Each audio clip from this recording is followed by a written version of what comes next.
On 31 March 2023, an EF3 tornado hit very close to here at the farm, but it hit my hometown of Covington, Tennessee. Unfortunately, I'd guess 10-15%, maybe more, of the town was either damaged, destroyed, or just gone. This is the same tornado that came across from Little Rock. It hit Wynne, Arkansas, and then it came here. Here at the farm, we lost a few trees. We did lose some of our roof, nothing major, and everything's been repaired. The most important part was there were no fatalities. We spent the entire tornado evolution right here. I realize this structure in the side of a hill doesn't look like much, but for peace of mind, it's absolutely essential. Let's step inside for a minute. There's two chambers. There's an outer chamber and an inner chamber. The inner chamber is the hardened chamber of concrete and all the stuff that's inside with it. You would think we would keep a lot more stuff in here. As you can see, we got a lot of camping supplies and a little of this and a little of that. We have no intention on spending any time in here after a tornado. We're gonna set up a camp, if need be, say we lose the house, outside, pitch a tent, and then start putting everything back together. I had just, within 2 hours of the tornado hitting, tested negative for COVID. I've been down with COVID for almost 2 weeks. It was in pretty puny shape, really. Then we started seeing the weather come across. It was very, very ominous. And you can watch them these days come straight across. You can see it, it was almost an hour, and they were projecting it to come right over the farm. So we were very leery, but I couldn't get in the shelter. At that point, I hadn't tested negative.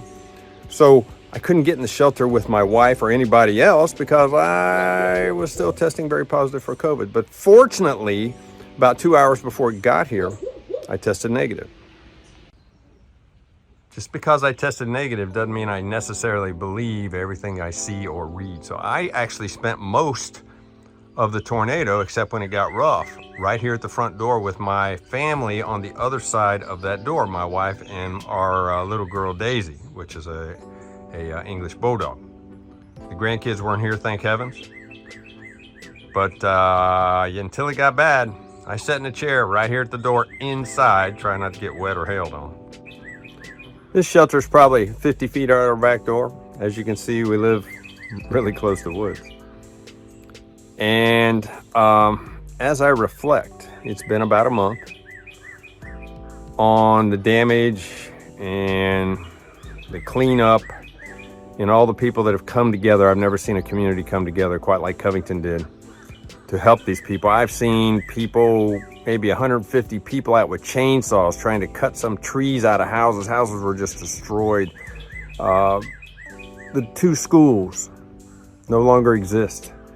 Businesses were just blown away or destroyed. It was bad.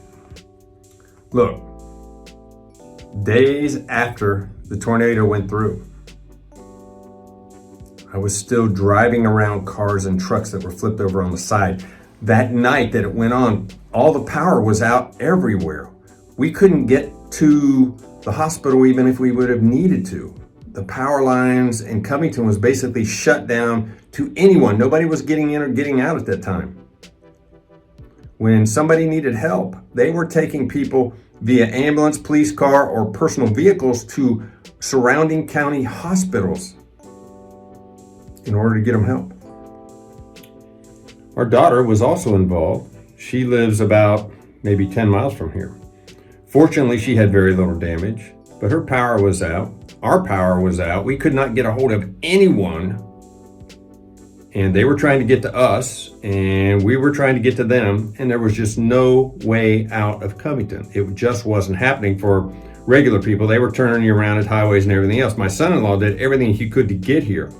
Fortunately, some of the internet came on, power came on here and there, and we were able to get a message out and they were able to get a message in, or I think everybody was about to go cross country. We're since working on a communication solution GMRS to facilitate communication in emergencies. We were lucky. We were blessed.